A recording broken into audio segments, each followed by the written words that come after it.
ஆரம்பிச்சியா? திரும்பி போறவன் இல்லடா, திருப்பி குடுக்கிறவன். திரும்பி போற ஐடியாவே இல்ல. ஐ ஆம் கமிங்.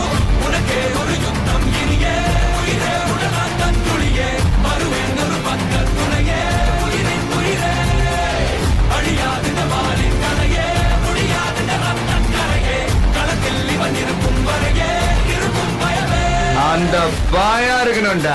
சொல்றா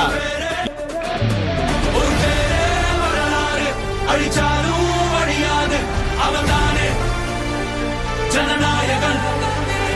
ஒரு யுகமே காணாத மக்கள் மன்னன் பிறந்தாரு தமிழ் மண்ணின். என்ன பிடிச்ச அவ்வளவு கோடி பேர் இருக்காங்க வெளியில.